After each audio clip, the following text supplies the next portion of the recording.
Is Squirtle the best starter in Generation 1? Hello everybody, Gamertag here, and that is what we are going to be trying to answer today. We've already done Bulbasaur, we've already done Charmander, so is Squirtle going to be better than the previous two? Now, Squirtle is going to be a little bit more different than the last two, considering Squirtle has a little bit more bulk. Not necessarily the same HP as Bulbasaur, and it doesn't have recovery, but from how well it covers its weaknesses, Squirtle's able to cover all of them. Especially considering that we're only weak to grass and electric, so we get coverage for both of those. So our special in Gen 1 is based off of its what is now special defense, but I'm most excited for Ice Beam, Dig, because those are going to cover all of our weaknesses. Even Body Slam's probably going to come in handy. I mean, it's not like we'll probably need Dig for all of the fights, right? So we ended up getting a pretty solid Squirtle. Ironically, we got a terrible defense DV, which now is IVs, but it's DVs in Gen 1. But all of our other stats were outstanding, and honestly, defense isn't really the main thing I'm worried about, considering that both grass and electric moves go off your special in this game. We name him Crush, like that super chill turtle in Finding Nemo. I also love Finding Nemo. My cousin, when she was very young, would watch it practically every time she was over. So it allowed me to be able to quote like half the movie. Although we're early game right now, but that just means we're beating up a bunch of Kakuna. And it has nothing to do with the fact that our DV and defense is terrible. We encounter a lot of Weedle since it's Pokemon Red, as opposed to Blue where you would encounter more Caterpie. And I don't really want to potentially be poisoned off every single Poison Sting, which is a 30% chance. So we're just going to be beating up a bunch of Kakuna, considering they can't do anything to us and they give the most experience points. I'm not really worried about the first gym since it's Brock, but we need Bubble. But we do have Bubble now, so let's just go take care of Brock. He's incredibly easy, just as you would expect, because Bubble, while it doesn't one-shot Onix since Bubble's base power in this game is 20, we still have a really easy time and only lose about 8 health. With Brock defeated, we can go take out the Super Nerd and pick up the Helix Fossil, because, I don't know, I always find myself taking the Helix Fossil. I mean, it's a straight-on shot from where the battle ends, but I don't know, does anyone here always pick the Dome Fossil? Because I always found myself liking the Helix Fossil, just because I feel like Omanite's better with the higher special stat. But with Mount Moon out of the way, and us getting rudely interrupted by this Geodude, we can finally get out of Mount Moon and make our way to the rival fight on Nugget Bridge. Now, I'm not incredibly worried about this fight. It honestly is just all up to what Bulbasaur does. Pidgeotto thankfully only goes for one sand attack. More than one could have been very problematic, but even one is bad. But we learned Bite, and that will come in handy. Abra is going to be a one-shot with Bite. It lands through the sand, thankfully. Rattata is going to be a one-shot with Bite. Or was it a two-shot? I might have missed it. Bulbasaur just goes for Leech Seed, then Tackle, we miss Bite, he misses Growl, then we take him out with Bite because he just never used Vine Whip. I feel like we would have still been okay though. We had plenty of health left, I don't think he would have taken us out. But now that the rival's defeated, we can go take out the trainers on Nugget Bridge. Our next gym is Misty, and while I'm not incredibly worried about Misty, we still need training. Because we're not going to be doing a lot of damage. I mean, we only have Mega Punch and we only have Bite, but she also likes to use X-Defense, which would be making our attacks do a lot less damage, and that could be problematic. The trainers here, though, are very easy. There's not really anything to worry about, because we're very over-leveled at this point, considering we're only using Squirtle. So it's really easy for us to take out all of the trainers, and now we can fight Misty at level 26. So thankfully, she does not use an X-Defend right away, but we end up missing our Mega Punches when she does use it, but we luck out and crit the Mega Punch on the X-Defend. Starmie, you can see that we're not doing a lot of damage thanks to that X-Defend, but thankfully she's only using Tackle as we use Tail Whips to take away the X-Defend and take her out with a Bite, only losing about half our health. The AI in this game won't use, she wouldn't use any water moves since they're not very effective, so the quote-unquote good AI thinks that Tackle is the better move just because we resist the water moves. The rival on the SSN is still very easy. Now that we have Bubble Beam, we hit extremely hard. We're never hit with Sand Attack. He uses a very weak potion on his Pidgeotto, but we have Dig now, which is going to be absolutely incredible because Gen 1 Dig is as strong as Earthquake. We take practically no damage and get a very easy first try victory. I kind of expected this, but I was also hoping that Ivysaur would have at least tried. Anyway, with the rival out of the way, we can go take out Lieutenant Surge in the Vermilion Gym. Now, I was worried about this fight originally, but Raichu just used Thundershock. Thundershock, even with a crit, would not have taken us out. I would have been worried if it was Thunderbolt, but it's another easy first try win, thanks to Dig being so OP. After making our way through Rock Tunnel, we go to Pokemon Tower to fight the rival again. And the only Pokemon I was really worried about here was his Gyarados, because we don't really have anything good for it, but it didn't really do any damage. Growlithe and Kadabra are both one-shots with Bubble Beam and Dig respectively, and Ivysaur still doesn't do anything, so we take him out with Dig and Bite. Yet again, not even using Vine Whip, as he just uses Leech Seed. Now, I could have been a little worried about Erika, but thankfully, she misses Sleep Powder, so we can take her out with an Ice Beam. Tangela is almost a one-shot with Ice Beam, but thanks to its high special, it hangs on. Vileplume, we end up just lucking out and freezing with Ice Beam, which she cannot thaw herself out of without a Burn Heal, Full Heal, or us using a Fire move, so we win. Now they're at the halfway point. If you're enjoying the video so far, consider subscribing and comment for the YouTube algorithm. I know, because it's Al Gore. Anyway, Giovanni in Self-Co was incredibly easy because he has 2 rock and ground types, and Kangaskhan just used Rage. Now, it did decent damage, but Rage is terrible. I literally would never recommend ever using Rage. With that out of the way, we can take out Pokemon Tower and go pick up Surf in the Safari Zone. Now, normally, I would tell you how absolute garbage Safari Balls are, but we, for the first time ever on this channel, have footage of us catching a Pokemon. It's absolutely crazy. I mean, Safari Balls they're not great. I wouldn't recommend using them. But you also can't weaken anything in the Safari Zone. But also, the fact that Doduo gets Fly is absolutely hilarious. I don't know if it was just how they set up Gen 1 where every normal and flying type gets Fly, but Doduo is based off of a flightless bird here. Anyway, we're just going to be taking its rotating helicopter heads and flying all over the region because, I don't know, it's hilarious. Alright, Self-Co rival fight time, and I wasn't really convinced we were ready for this fight at 45, and I ended up finding out. But we're going to see how far we end up getting. Now, Gyarados Dragon Rage is incredibly annoying, and you can see that Ice Beam is saying it's super effective despite being resisted. So, it's neutral damage, but the text in this game is not exactly accurate. It will say it's super effective or not very effective, but it will still calculate like neutral damage. But of course, Venusaur takes us out because we didn't outspeed. We're just probably going to have to outspeed Venusaur at this point to win. Unfortunately, even at level 49, 3 levels higher, we still don't outspeed.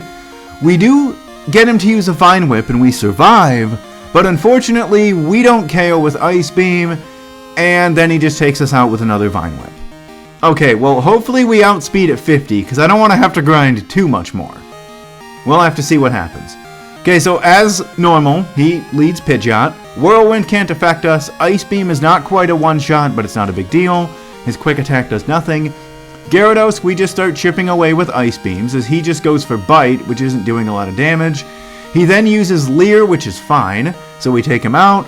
Growlithe is a one-shot with Surf. Alakazam, we're gonna not outspeed, but we survive his Psybeam, get confused, get through the confusion, and one-shot him with Dig. Venusaur comes out, we snap out of confusion. He uses Vine Whip, allowing us to take him out with the Ice Beam, finally outspeeding. Man, I'm just glad that was 50. I couldn't have imagined having to get to 52 or even 55. I mean, I know Venusaur is not super fast, but still. Oh yeah, we also have a Strength and Surf user now, which is Lapras, that we named Like Video. So if you're enjoying it so far, like the video. Or consider subscribing if you're also enjoying the video. Giovanni in Sofco was hilariously easy. I don't know why he's this bad. I mean, I get that a lot of the move pools in red and blue are awful, but we didn't even take any damage because we just one-shot his whole team. We basically just surfed all over his team. With Giovanni out of the way, we can go attempt to get our 5th badge fighting Koga. I chose Koga because I really want to get to Blaine because it's not like we're going to lose to Blaine. Koga wasn't bad at all. We just didn't one-shot Weezing. We did take a sludge, but we were never really in any danger at all. Okay, let's go fight everyone's favorite gym leader with his garbage AI, Blaine. I mean, we have a Squirtle. We'll be fine. Growlithe is a one-shot with Surf. Ponyta is also a one-shot with Surf. Rapidash just uses Growl, which isn't important. It's a one-shot with Surf. Arcanine survives and just uses the useless Roar. Blaine, you never let us down. Oh, and look at that. We took no damage. I mean, he could have at least used Takedown, but like... oh my god. I don't know why his AI is this bad.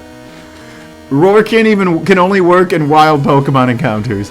So, Sabrina wasn't too bad, except for the fact that I let Venomoth hit a Stun Spore. Now, to be fair, we were not going to one-shot Venomoth, so we're paralyzed, so we might be at a big risk here. Thankfully, though, Alakazam just goes for Psy-Wave, which is terrible, and it did 13 damage, so we ended up winning. But, like, if she would have used Psychic and Crit, we very well could have lost. Alright, last Giovanni fight. Let's get this sweep out of the way. Alright, there's 1. Slash, okay, there's 2. That's 2 one-shots. Nidoqueen, that's 3 one-shots. Okay, Nidoking, that's 4 one-shots. And last but not least, Rhydon will be a... oh, look, it's a one-shot. Imagine that. I love fights like this where it's just, wow, we used 5 moves in 1. That's right, I literally tapped the A button 5 times in 1. Or 6, or whatever, because he had to use Slash. So, last rival fight before the Pokemon League, and we set up some withdrawals. This is going to allow us to boost all of our stats at 12.5% because of the badge boost glitch. Every stat modification will do this, even if they are lowering our defense with a Leer or our attack with Growl. But this fight was very easy. Thanks to our boost, we were even able to outspeed Alakazam. Venusaur, we didn't KO, but he thankfully only went for Vine Whip. If he would have went for Razor Leaf, we still likely would have lost. But we got an easy first try victory, which is nice considering the Silphco fight was awful. Now that we have all 8 badges, we can prepare ourselves for the Pokemon League. Now, I'm not really sure what to expect because our first fight is against Loreli, which means we're facing 5 water types. We're not going to have a lot to work with here because we don't have any super effective moves for that. We can get Body Slam, and we can use Dig, which is going to be the strongest move we can use, but the problem is going to be the fact that she leads a Dugong, and her Dugong likes to use Rest and Growl. Even if we use Surf, we're not really going to be hitting that hard. Sure, we can use Withdraw, and we can boost some of our stats, but that's only going to do so much. But before we actually do the Elite Four, we're going to go to Saffron. Now, if you go to Saffron and you go to this house in the back here, you can give the Copycat a Pokédoll and get the TM for Mimic. Now, Gen 1 Mimic is incredibly broken. It's incredibly broken because you can use any 4 moves that the opposing Pokemon has when you use it. So these are our stats before the Elite Four. And we have really high special and really good HP. I mean, we did get a very good Squirtle from a DV standpoint, and it's funny because this is the first one I got with 20. I'm not confident that this moveset's even going to work, but let's see what happens. Okay, so she leads Dugong, and we're just going to hit Surf. And you can see how little it's doing, but then she uses Rest. While she's using Rest, we're going to be using our Withdraws to try to boost some of our stats, but the problem is the fact that she has Growl. If she uses Growl, we can't do anything, so we're going to need a new strategy. So we ended up having to level up an entire 5 levels and then come back with a new strategy.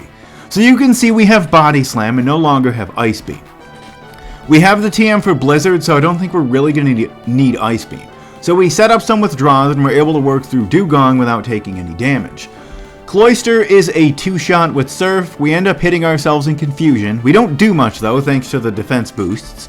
Slowbro comes out as we go for Withdraw again as she tries Growl.